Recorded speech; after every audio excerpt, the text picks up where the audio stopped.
Hello students. आज हम European इतिहास के एक महत्वपूर्ण घटक औद्योगिक क्रांति के बारे में अध्ययन करेंगे। औद्योगिक क्रांति जिसने संपूर्ण विश्व को अत्यधिक प्रभावित किया, इसका जो समय था औद्योगिक क्रांति का वो था 1750 से लेकर के 1850 ईस्वी, यानी 18वीं और 19वीं शताब्दी में औद्योगिक क्रांति जो है उसका प्रादुर्भाव हुआ।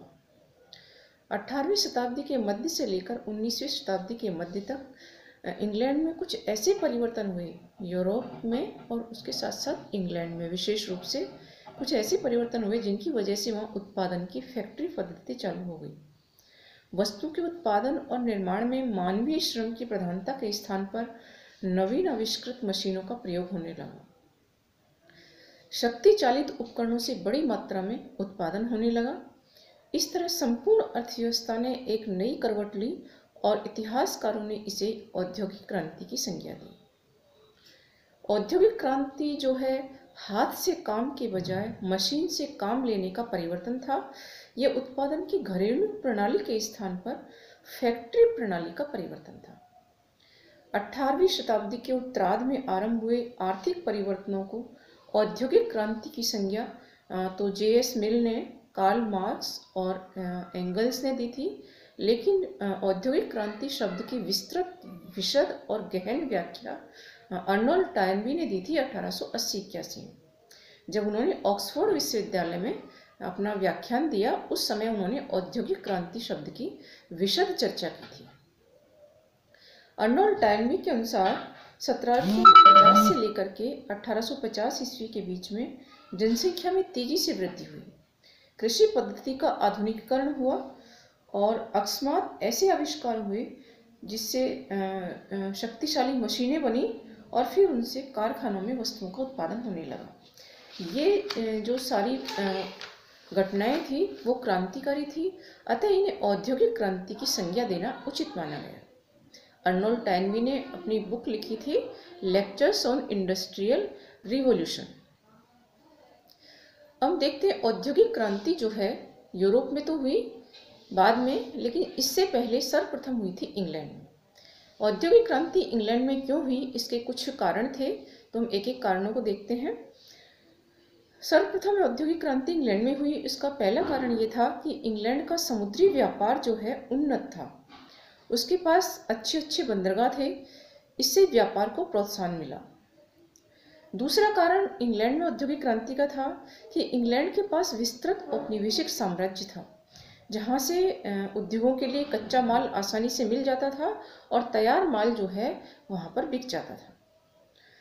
तीसरा कारण औद्योगिक क्रांति के इंग्लैंड में होने का ये था कि फ्रांसीसी क्रांति और नेपोलियन के युद्धों ने औद्योगिक क्रांति में महत्वपूर्ण योगदान दिया था, क्योंकि हम देखते हैं नेपोलियन की जो महाद्वीपीय व्यवस्था थी उसमें जो है फ्रांस के ऊपर और उसके सहयोगी देशों के ऊपर यूरोप के जो देश थे उनसे माल मंगाने पे और वहाँ अपना सामान बेचने पर प्रतिबंध लगा दिया गया था। इस दौरान जो है इंग्लैंड को अपना माल बेचने का सुअवसर प्राप्त हुआ, फलतः यहाँ पर जो है कारखानों का विकास हुआ। चौथा कारण जो था इंग्लैंड में औद्योगिक क्रांति का वो था कि यहाँ पर बड़ी मात्रा में कुशल और अर्धकुशल कारीगर थे। जब औद्योगिक क्रांति आरंभ हुई तो ये लोग नई मशीनों पर काम करने के लिए उपलब्ध हो गए। पांचवा कारण था औद्योगिक क्रांति के इंग्लैंड में होने का कि इंग्लैंड में प्राकृतिक संसाधन जैसे लोहा है, कोयला है आदि प्रचुर मात्रा में उपलब्ध थे, इससे मशीनों का निर्माण जो है वो संभव हो सका था। छठा कारण इंग्लैंड में औद्योगिक क्रांति का ये था कि इंग्लैंड के लोगों का जो जीवन स्तर था वो अन्य देशों के लोगों की तुलना में उच्च स्तर का था और इसके फलस्वरूप जो है उनकी क्रय शक्ति अच्छी थी और जो वो है इस क्रय शक्ति के फलस्वरूप वो नई नई वस्तुओं की मांग करने लगे, जिससे इनका उत्पादन शुरू हुआ और फिर उत्पादन शुरू होने के फलस्वरूप औद्योगिक विकास हुआ और औद्योगिक क्रांति की शुरुआत हुई।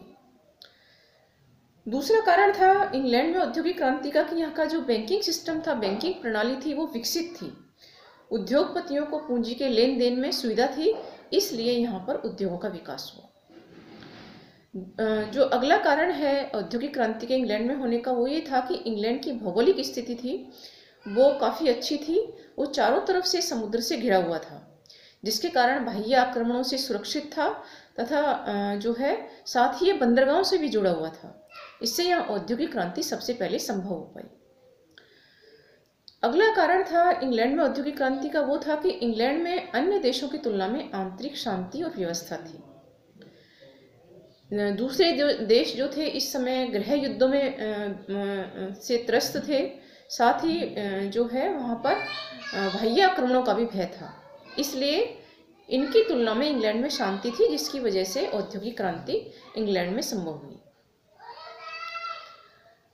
अन्य कारण जो था इंग्लैंड में औद्योगिक क्रांति का वो ये था कि यहाँ पर जो है श्रम शक्ति जो थी, उद्योगों में जैसे ही मांग बढ़ी, वस्तुओं की उत्पादन होने लगा तो श्रम की मांग बढ़ी, और इस श्रम की मांग को पूरा करने के लिए मशीनों और यंत्रों का आविष्कार किया गया, क्योंकि ये जो मांग थी उसको श्रमिकों के द्वारा पूरा नहीं किया जा सकता था, मशीनों के द्वारा बड़ी मात्रा में उत्पादन के द्वारा ही इसको पूरा किया जा सकता था।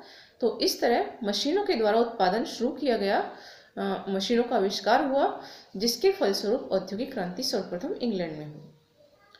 हम देखते हैं औद्योगिक क्रांति के कारणों के बारे में। औद्योगिक क्रांति का सबसे पहला कारण था कि पुनर्जागरण युग की जो प्रवृत्तियां थी उनके फलस्वरूप औद्योगिक क्रांति को प्रोत्साहन मिला। पुनर्जागरण युग में जो है मनुष्य की चेतना धर्म केंद्रित न होकर मानववाद पर आधारित हो गई थी, अर्थात मनुष्य की सुख सुविधा पर ध्यान दिया जाने लगा था। उस जो है भौतिकवाद का जो है प्रादुर्भाव हुआ, जिसके फलस्वरूप मनुष्य के जीवन को उच्च स्तर पर पहुंचाने का प्रयास हुआ। फलस्वरूप नई नई वस्तुओं का उत्पादन हुआ मनुष्य की सुख सुविधा के लिए, जिसके फलस्वरूप औद्योगिक क्रांति की शुरुआत हुई।